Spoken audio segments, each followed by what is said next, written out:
They want to protect white students from feeling bad about the things that the Ku Klux Klan has done. They want to spare their children from knowing the history of what white people have done to black people. The full story needs to be told, and somebody needs to tell Governor DeSantis that. Prejudice is in charge.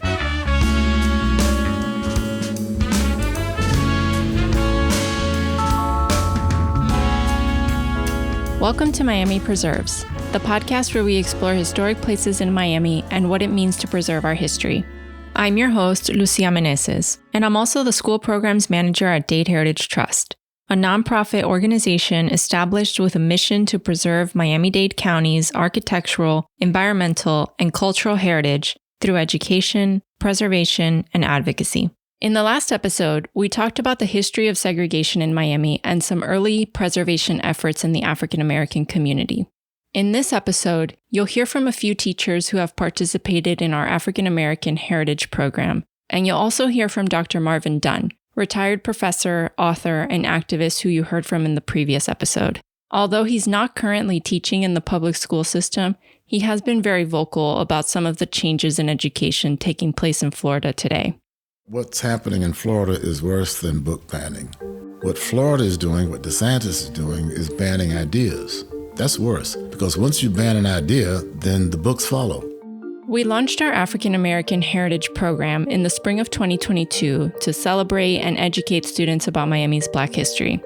Guided by DHT educators, students visit 3 historic African American venues: the Hampton House, the Black Police Precinct and Courthouse Museum, and historic Virginia Key Beach. When we take students to these places, it's not just new to the kids. It's also new to most of the teachers, educators, and chaperones. I can say that the experience was eye-opening even for me because, as a teacher, you think you know everything, you're the expert. And it just broadened my view of how Miami's Black history is so rich, yet so unknown.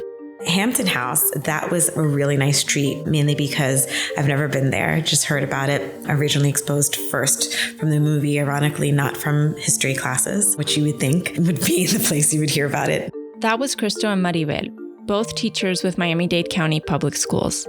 You'll be hearing more from them in this episode. It was important to me that we feature a teacher's perspective in light of the changes taking place in Florida's education curriculum. You could say that Black history has become somewhat of a divisive topic here in Florida, in terms of what you can and cannot teach in public schools and universities. From book bans to controversial curriculum standards, parental rights, the list goes on. In response to the book bans, Dr. Dunn, through his nonprofit, the Miami Center for Racial Justice, has purchased 1,000 copies of the banned children's book titled The ABCs of Black History to distribute in the historic neighborhood of Overtown. Here's an excerpt of the children's book by Rio Cortez. A is for anthem, a banner of song that wraps us in hope, lets us know we belong. We lift up our voices, lift them and sing. From stages and street corners, let freedom ring. It doesn't make sense to try to ban every book that speaks about institutional racism, for example, but just ban the idea, and any book that touches on that can't be in a Florida school. This is incredibly reminiscent of the authoritarian regimes that we saw rise in Eastern Europe back in past decades. Some of the same things are happening here. You shut down ideas, you shut down academia, you attack the press, you take over the schools, and voila, you have an authoritarian government in charge. I see that as our future here in Florida unless we do something about it. We recorded our conversations for this podcast around the same time that book bans swept the state of Florida at an alarming rate. Recent laws have made it easier than ever for parents to submit a complaint about a book which they consider inappropriate. In the summer of 2023, for example, an elementary school in Miami-Dade County banned the poem The Hill We Climb by Amanda Gorman for being, quote, not educational, end quote, and containing indirect hate speech. Yes, we are far from polished, far from pristine, but that doesn't mean we are striving to form a union that is perfect. We are striving to forge our union with purpose, to compose a country committed to all cultures, colors, characters, and conditions of man. And so we lift our gazes not to what stands between us, but what stands before us. So it only took one parent's complaint to ban most students from accessing the poem at this school, a poem famously read during President Biden's inauguration ceremony. Other books have been banned for being pornographic or dealing with topics about gender identity and racism. I spoke to Maribel, a high school teacher for Miami-Dade County Public Schools, who has participated in our education programs. Maribel was born and raised in South Florida and has been teaching for 20 years. She had some things to say about parental rights. Parent permission is throughout every step of the way. Books that are on the curriculum, the syllabus is sent home. You sign as a parent. I've read, now whether or not you did, that's on you, but you signed as a parent. You've read and approved the syllabus for the year, and that includes the books. I'm just trying to grapple with this as a person, not just as an educator, as to why some parents felt that they did not have rights when they've always had rights in the state of Florida, at least as long as I can remember, both as a student and as a teacher. So it's just a little confusing to me and a little frustrating, but I just do my due diligence. I make sure it's in writing. I make sure my administration approves it for the AP class. I make sure the college board approves it. I send home a note to the parents, and they have to sign in writing, nothing electronic. It has to be old school handwriting. I keep that letter so that way if there's any complications, I have protection stating you signed that you approved this. You signed a statement that says you have reviewed the syllabus with your student and you are approving the curriculum as it is. And that's something I've always done as a teacher. I was surprised to learn about all the ways in which teachers like Maribel have to protect themselves, requiring parents to sign off on everything. But all in all, she told me that parental involvement is usually very positive, and parents have always been involved. But Florida governor and former presidential candidate for 2024, Ron DeSantis, has built his campaign around empowering parents and protecting children from indoctrination.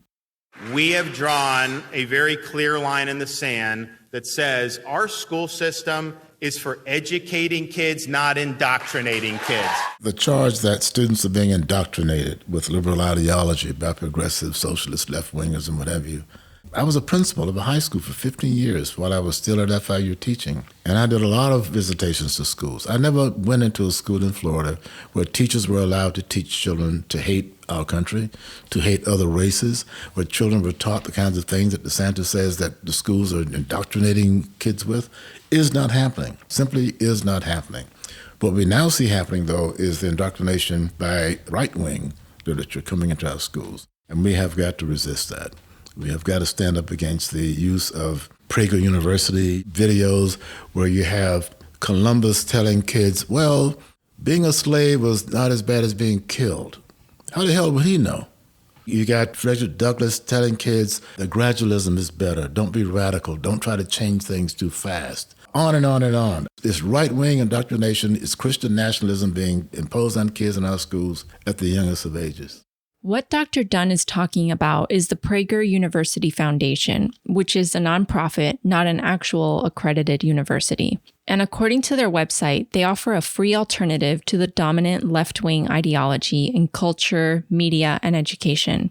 Recently, the Florida Board of Education has approved the use of Prager's curriculum in the classroom. And the video Dr. Dunn is referring to is one where two kids travel back in time to 1852 to meet Frederick Douglass for a, quote, honest look at slavery and how to create change, end quote. In the video, Frederick Douglass says that while slavery is wrong and evil, it's a compromise the founding fathers had to make in order to, quote, achieve something great.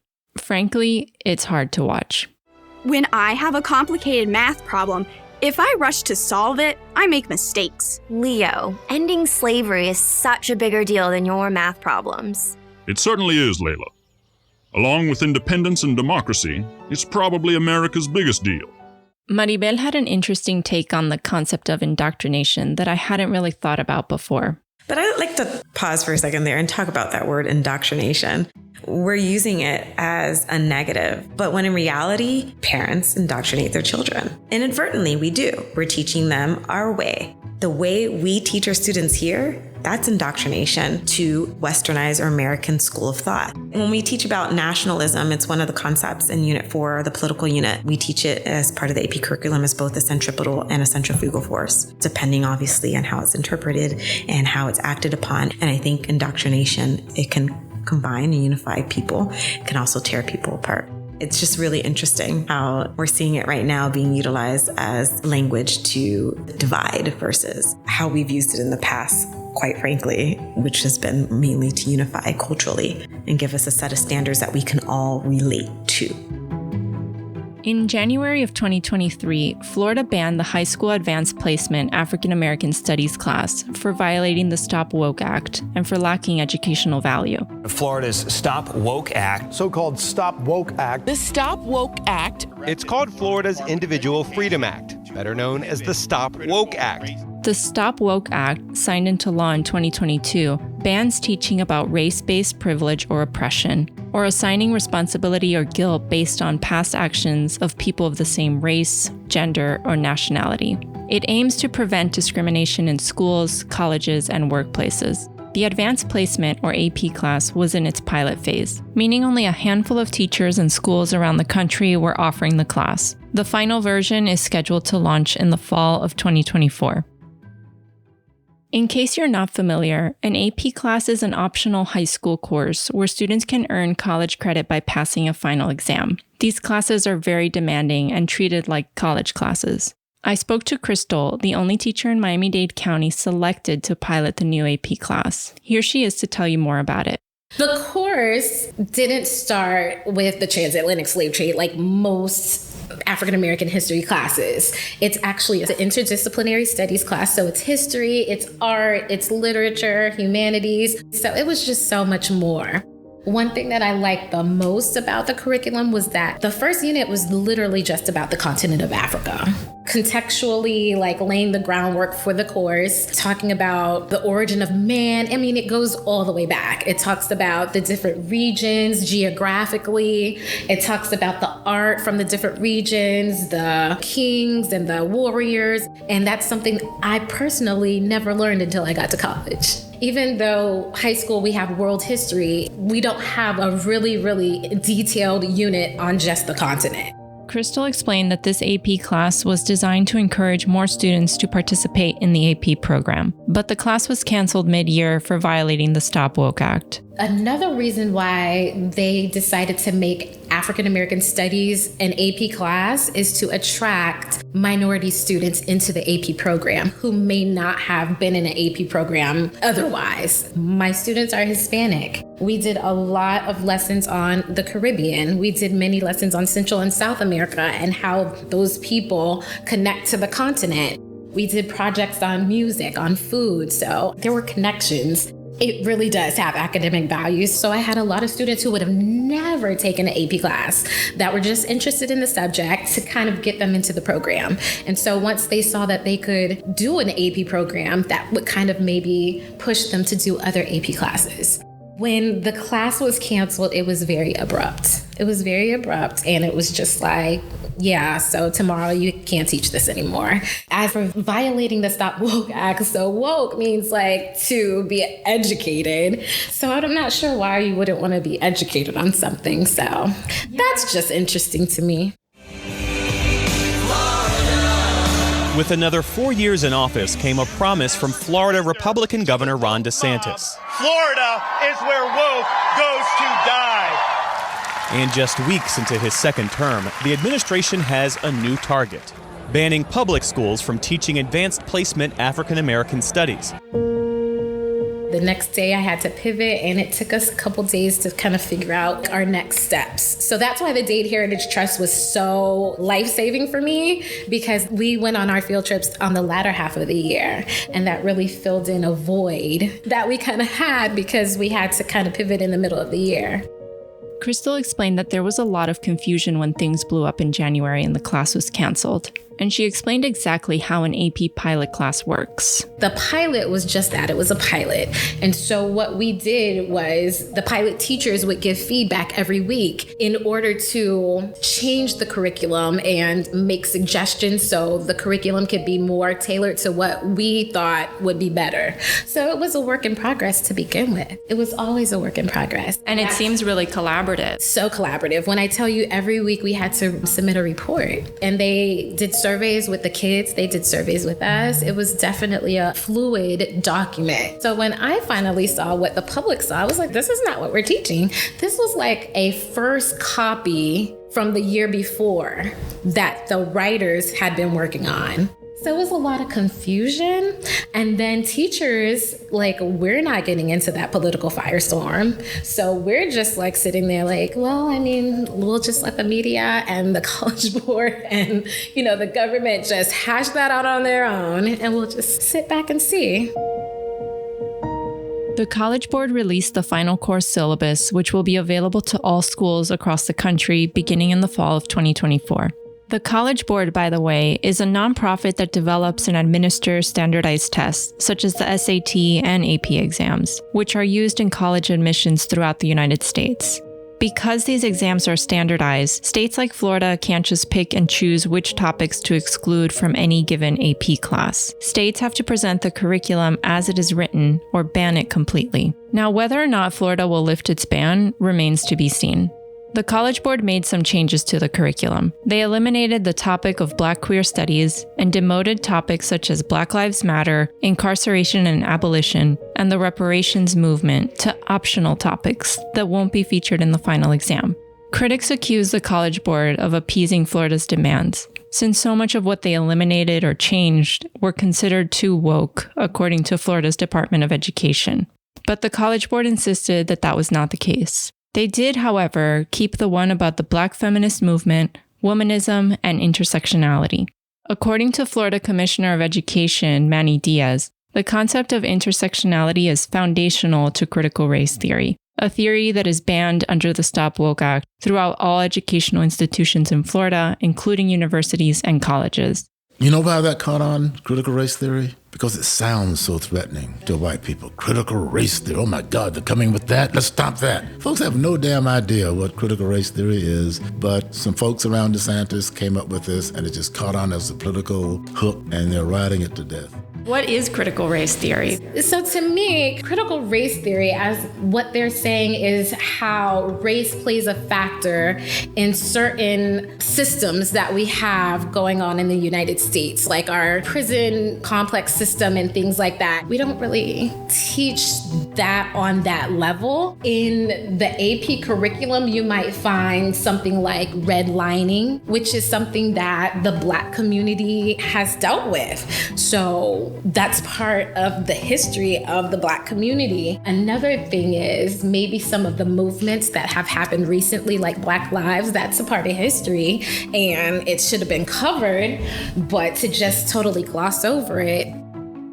In the summer of 2023, Florida released the new state standards or benchmarks for K-12 social sciences. The most controversial benchmark is one for middle school students, which requires students to learn about the various duties and trades performed by enslaved people and how they develop skills for their own benefit. I asked Crystal about her thoughts on this and on censorship in general. The media kind of looks at the curriculum in like a piecemeal way, like they take this benchmark and they take that benchmark. But for me, I look at it in its totality.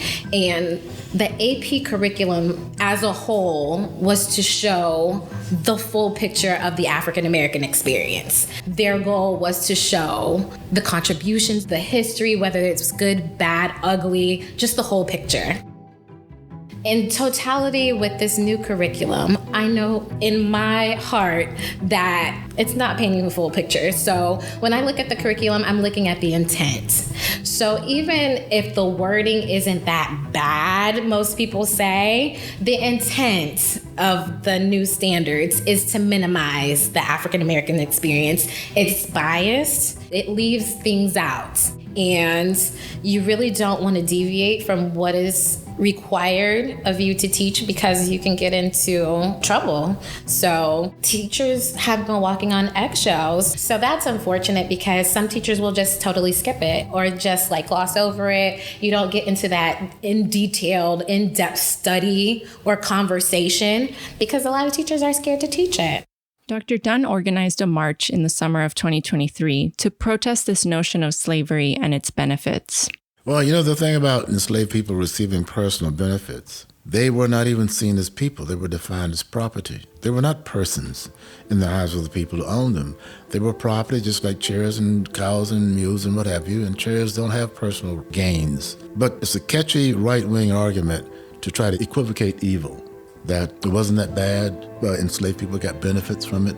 We determined that about 1% of the enslaved people who were emancipated in 1865 had skills that were marketable. The other 99% didn't have any skills. They were cotton pickers or whatever kind of pickers that they were. But what about the millions of slaves who died before emancipation? What personal benefit did they have? And even the idea that because someone who was enslaved was a blacksmith or a carpenter and therefore had skills that were marketable, slave owners hired their slaves out to other people. If you were a carpenter, your master would send you to build somebody's house. The house would be paid for, but the money would go to your master, not to you. So it was particularly hurtful for this argument to be put forth that there were benefits that people who were enslaved got from their enslavement. It really hurt us. And that's why Black America, with support from a lot of white people, are very upset about that.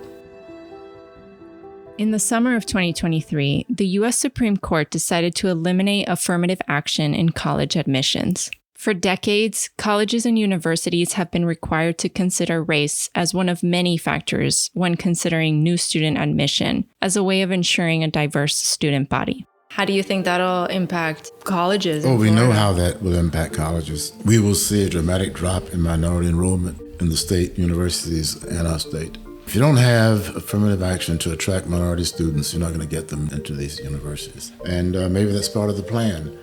But as America moves farther and farther right, it's going to be more and more of a challenge to particularly students of color to keep up, because it's going to be very difficult to find support in these institutions in the current political climate. I think there's a growing sense among many white Americans that blacks have gotten enough.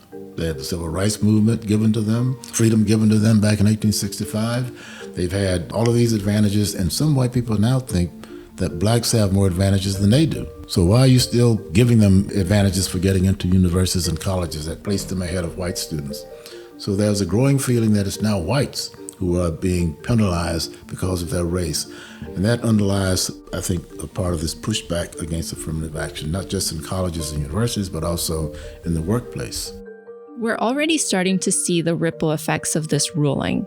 In January of 2024, the Florida State Board of Education passed a rule to prohibit the use of state and federal funds for diversity and inclusion programs across all Florida college campuses. Now, whether or not this was a direct response to the U.S. Supreme Court ruling, I don't know. But it makes you wonder how this might affect teachers and professors currently teaching in the state. But there is a fear, right, that professors are not going to want to teach here anymore. Well, it's more than just the fear that we're losing professors. And not only losing them, but not attracting the best brains in the country. Folks who would love to live in Florida, retire in Florida, move for the second part of their careers, but not anymore.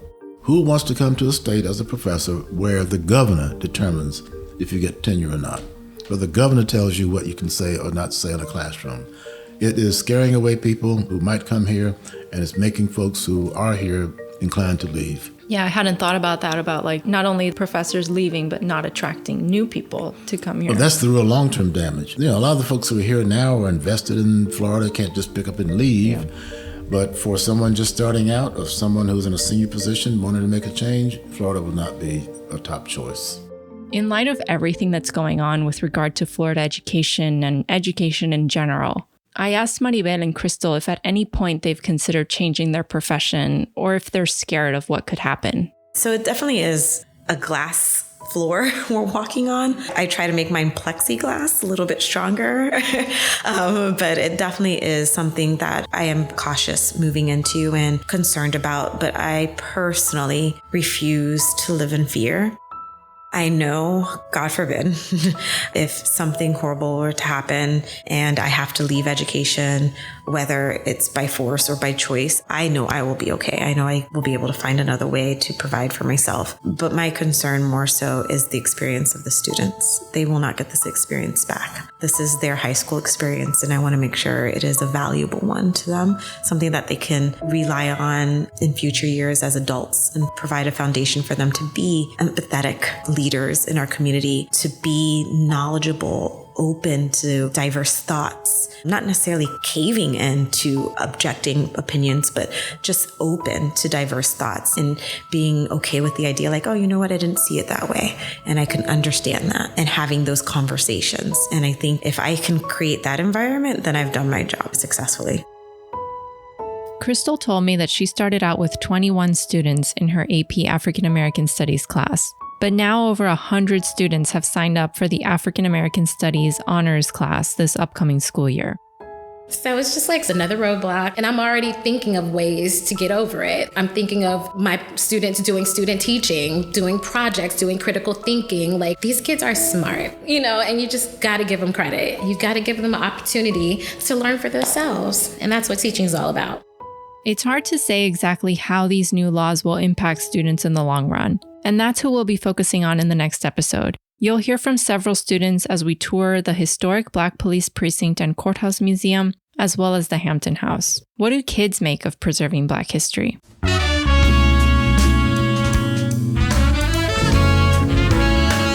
Thank you for listening to Miami Preserves. Miami Preserves is produced by me, Lucia Meneses, with sound engineering and editing by Forrest Kennedy. The views expressed by the speakers on this podcast are their own and do not necessarily represent the views of Dade Heritage Trust, its board of directors, or its members. Special thanks to the Wolfson Family Foundation for sponsoring this project. Thank you to all the guests featured in today's episode. I'm Marvin. My name is Crystal Gooding, who continue to teach and work in Miami-Dade County and participate in DHT's education programs.